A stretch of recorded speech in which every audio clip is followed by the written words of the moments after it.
What is up, everybody? Welcome back again to another episode of Say What? Barstool Parlay. Appreciate you guys tuning in. As always, like, subscribe, share the videos, let everybody else hear the juice that you guys are getting. And on the other side, turn on your notifications so you know when we're posting content and you guys can watch it. Pretty simple. Do it.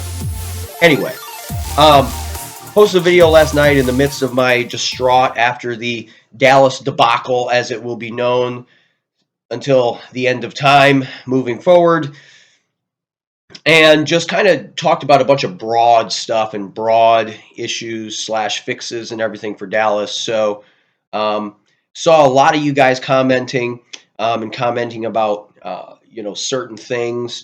And reading some of you guys' comments on that video. If you guys haven't checked the video, kind of a little quick right after the game recap last night. If you guys haven't seen that, go back and watch it because it'll go more in depth about some of the things that we're not going to go in depth on this video. With this video, I wanted to kind of get into a few more things that we didn't really cover in the broadness of just kind of a total game recap last night. And some of the more complicated questions of what becomes of certain situations and scenarios after a loss like that. And the number one thing that I wanted to start talking about was Dak Prescott's future, what that means, what that looks like, what options do we have, and kind of some of my pet peeves within that moving forward. So a few things I want to get out of the way right off the jump. One, like I said, if you guys haven't watched the video from last night, go back and watch it. But like I said in the video last night, everything was a coverage breakdown. I know you guys made comments. I've seen comments. I apologize. I don't remember the name of who posted it, but it was just a comment about a team being zone, playing zone that's a man team. Dallas has played man all year. They decided to randomly go zone, and that leads me into my first pet peeve is I believe the reason that happened was a lack of preparation. It's my biggest pet peeve of why are candidates interviewing for jobs in the middle of the season? It makes no sense. Dan Quinn is clearly not focused on the Packers and watching tape from all these other teams and stuff that he's interviewing for jobs for instead of watching Packers tape. I mean, that's just clear. I mean, that the defense was so unprepared. The game plan was so vanilla and basic, and the guys were still confused, and nobody knew what was going on. I said in the video last night, I've never seen an entire game where the entire game was just one coverage breakdown. The entire game was just one big coverage breakdown. Nobody executed one switch or trade-off of routes correctly. Everything was just a massive coverage breakdown. Oh, you had him? Wait, I thought I had him. Wait, no, you were supposed to get him. Wait, was it me? Was it? Nobody knew what the hell was going on. I mean, it was a total disaster. On the other side, too, I've seen enough of Dan Quinn. He can go, seen enough.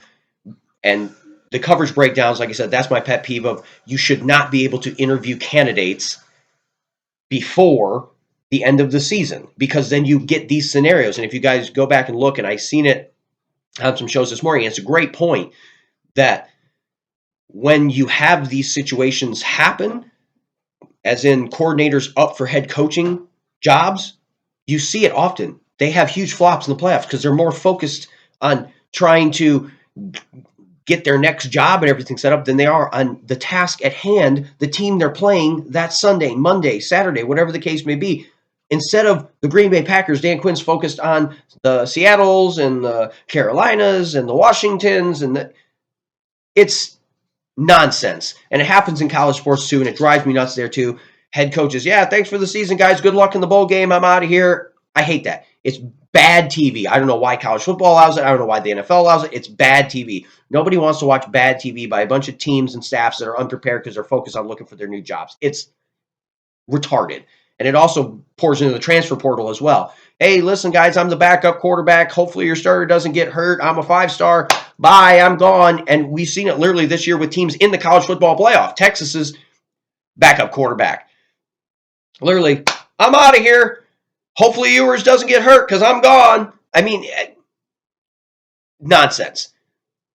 transfer portal players, college football head coaches, NFL coaches, none of this stuff should be talked about till after the season. Transfer portal and all that should not happen till after January 1st.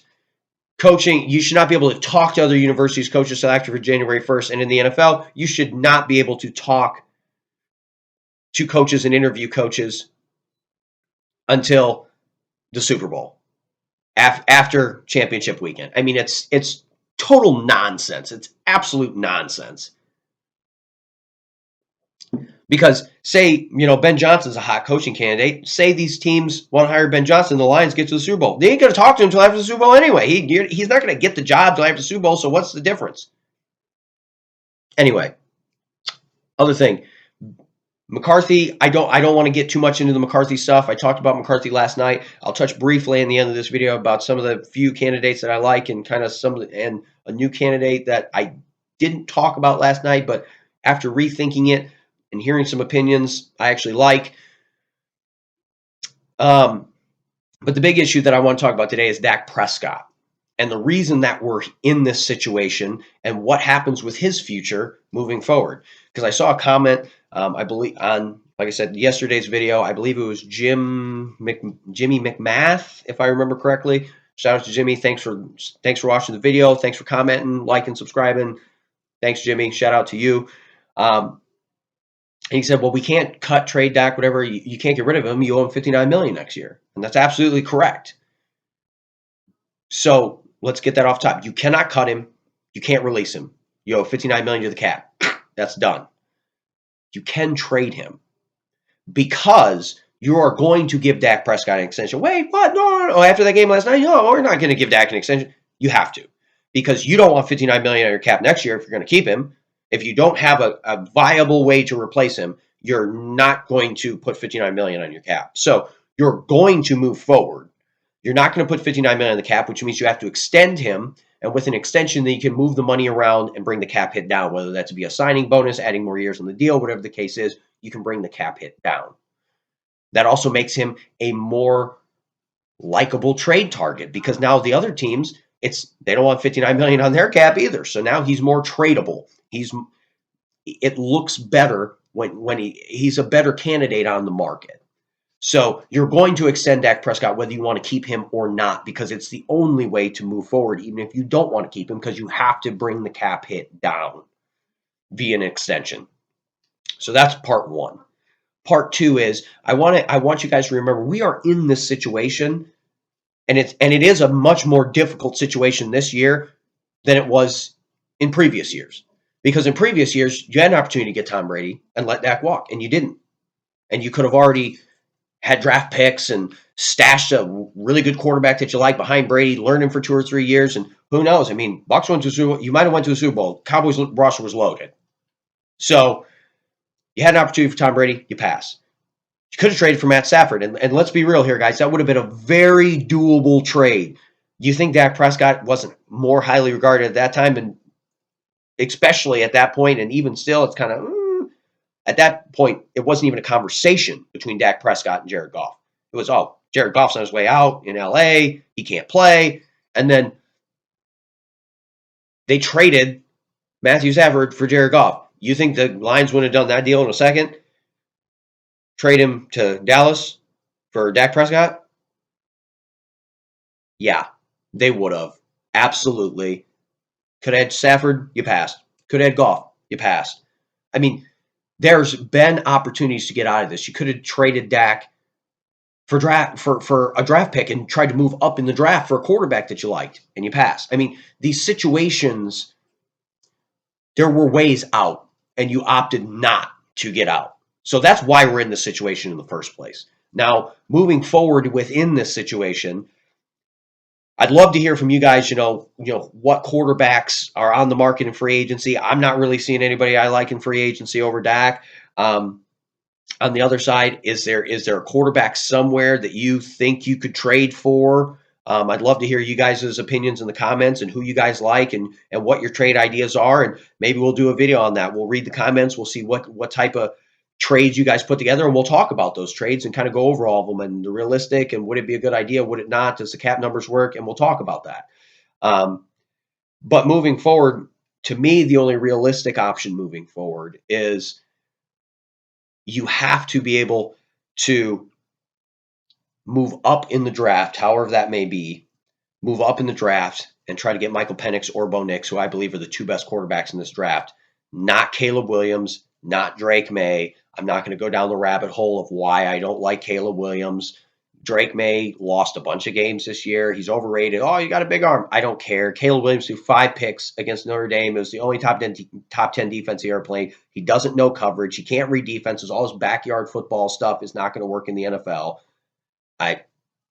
Plus, I don't like his ego. I don't like there's so many issues with Caleb Williams. You don't like Aaron Rodgers, and you think he's a diva. Caleb Williams hasn't taken a snap in the NFL yet, and this is how he is. I mean, come on, guys. I'm selling Caleb Williams stock. I'm selling Drake May stock. I love Bo Nix. I love Michael Penix. Michael Penix is just a fantastic quarterback, really good arm talent. The guy does not miss layups. He got rattled a little bit against Michigan. I know that. I seen it. It kind of gives me a little pause, but overall, he was up for the Heisman Trophy. He's got a lot of arm talent. I like Penix. Nix is an absolute stud. He's gonna work in this league. So those are two guys who are going to fall later in the first round because everybody, Caleb Williams, Drake May, those guys are going to fall in the first round. So maybe you trade up, somewhere between 10 and somewhere between 6 and 10, somewhere in there, to get one of those guys. That would be a viable solution to me. Another kind of backdoor solution is Sam Hartman from Notre Dame. The guy's literally finished his career as like the 12th all-time leading passer in the history of NCAA football.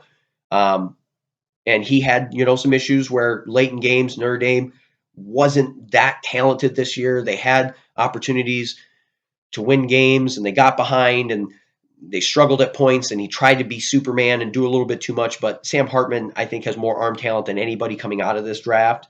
The guy throws a beautiful ball, really tight spiral, can throw off platform guys in his face, does not affect his accuracy.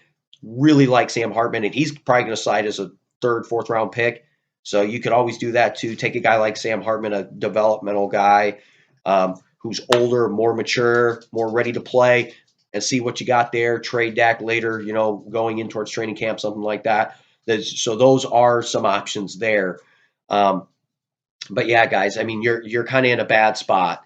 There's not a whole lot of options here because there aren't any Tom Brady's available. There isn't any Matthew Stafford's available this year. The time to get rid of Dak was years before, when these guys were available and you had opportunities of we could upgrade the position. Now it's a hope and a prayer and a chance, and hopefully Bo Nix is good or Michael Penix is good, and hopefully we could move up high enough to get him, and hopefully maybe we could get a Sam Hartman and develop him and he looks really good. And yeah, there's a lot of hopes and prayers. The only thing that isn't a hope and prayer, which kind of still is at this point, is you have Trey Lance on your roster. And Trey Lance has all the physical traits to be a superstar in this league. Big arm, physical, fast, athletic. He's got all the physical traits, guys. But he needs experience, and he hasn't gotten a whole lot of snaps, and nobody's really seen him. But McCarthy and everybody talking about, he looks so good in practice, and he picked up the playbook. You couldn't believe how fast he got the playbook, and he's already running the playbook like a veteran, and everything looks great, and he looks fantastic in practice. It's a lot of stuff there, guys. There's a lot of stuff with Trey Lance there, where if he does look that good, your answer might already be in-house. It might already be in-house with Trey Lance, and he might just need a shot. That's something where we haven't really seen Trey Lance. We don't know. So that's more of, at that point, you got to trust the coaches and, in the organization, is the kid ready to play or not? If he's ready to play, let's move on. And let's restart with a quarterback we're paying nothing in Trey Lance. But, like I said, we haven't seen him, guys, so we don't know. But that's kind of your only other option, is cross your fingers and hope Trey Lance is as good as his draft stock projected and he's ready to go. Now, like I said, it's just tough right now because this is the worst possible offseason to be looking for a quarterback without a high pick. And I know, like I said, I like Penix and Nix, but it's not a great quarterback draft outside of those guys. I mean, there's not a whole lot of quarterback options here. So it's rough to try to get rid of Dak because it does really bring it. Well, who are you going to replace him with? And that does bring in a question. So like I said, you guys, put it out there. Who would, which guys would you guys trade? I mean, Mahomes, Burrow. I mean, they're not going to trade those guys for Dak. But are there quarterbacks out there that you guys would be willing to see? Hey, could we trade for this guy? Like I said, put those in the comments. Let me know. Like I said, and I'd love to do a video going over all those trade evaluations and and see which ones actually make sense. So back into this. Last part of this that we touched a little bit on last night that I want to get into again just briefly. Like I said, the whole McCarthy thing, I don't think there's a lot of juice there. He's going to get fired. Now it's just a question of who. If you guys haven't watched it, there's a video that we've done talking about Bill Belichick. Go back and watch the video. It really breaks down Belichick pre-Brady, after Brady, breaks everything down. It really gets into depth about Bill as a coach. I don't think he's a great coach. I think he's a good coach. I think he's a little bit overrated he's the greatest of all time. I definitely think it was more Brady than Belichick, and we talk about that in the video and why and the stats to back it up with the breakdown. But I really liked Vrabel as a head coach because Vrabel, Dan Campbell, those just tough-nosed, the teams take the mentality of their head coach and they're hard-nosed, physical guys, which is what Dallas lacks. I mean, let's be real, guys. They lack physicality. They lack toughness. They lack mental toughness. That's one thing that I like about Vrabel and kind of bring in a little bit some of that Patriot way and, the Bill Belichick defensive schemes and stuff that obviously Vrabel knows, bring that stuff in and really then maybe hopefully get some stuff put together there that would get you rolling as a football team. But a name that popped up that Colin Cowherd, shout out to him, shout out to the herd, talked about this morning was Jim Harbaugh. And I didn't really think of Harbaugh because I don't really like Harbaugh as an NFL head coach. He just wears on people. Supposedly, the rumor is, his personality and everything, he just wears on people, grinds them down. And then, it's kind of like San Francisco. He's really good for 4 or 5 years, has a jump on, the guys coming out in the draft. And then everybody gets tired of him. It's the same old stories. And he wears down the players. He wears down the front office. And it all goes downhill. Where I'm like, well, he's a perfect head coach because in 4 years, by the time the kids get worn out by him, they're graduating, they're gone. He gets to reload and do it all over again. But I thought about it, and it goes, more than likely, like we were talking about, guys, you're probably stuck with that because there's not a whole lot of options out there.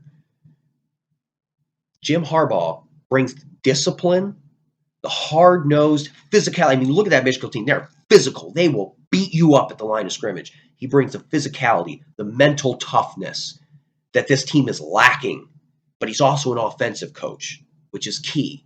Because you need an offensive coach, and he's a former quarterback, to get the best out of Dak Prescott. So Harbaugh is a sleeper candidate here that I actually really, really, really like as a candidate for this job. I think it was a very interesting take that made me sit back and pause and go, maybe Harbaugh is the right guy for this job. Former quarterback, get the most out of Dak, bring the discipline and the hard-nosed physical toughness that you would get from a Vrabel or a defensive coach like that. It's very interesting. I like that. Keep an eye on the Harbaugh situation. It's very interesting. But Vrabel and Harbaugh are my two top candidates for this job. I like both of them for this job. And right now, I think I would agree that Harbaugh would be my favorite with the way, like I just said that, with the Dak situation and everything. I like Harbaugh. So anyway, guys, that's my 2 cents. Like I said, I wanted to dive in a little bit more today about some of the more complex issues like Dak and talk to you guys about Harbaugh, kind of a little light bulb that went on this morning about, you know what, maybe Harbaugh would be a fit for this job and kind of get into that with you guys. But other than that, thank you guys. Appreciate you tuning in again. Like I said, as always, make sure to like, subscribe, share the videos, and turn on your notifications so you know when content is coming out. And don't worry, we definitely have some more stuff coming out throughout the playoffs and as things change and all the coaching changes and all the developments, we're definitely going to keep you guys covered. Appreciate you guys tuning in. Until next time, all hard takes, no apologies. Peace out, guys.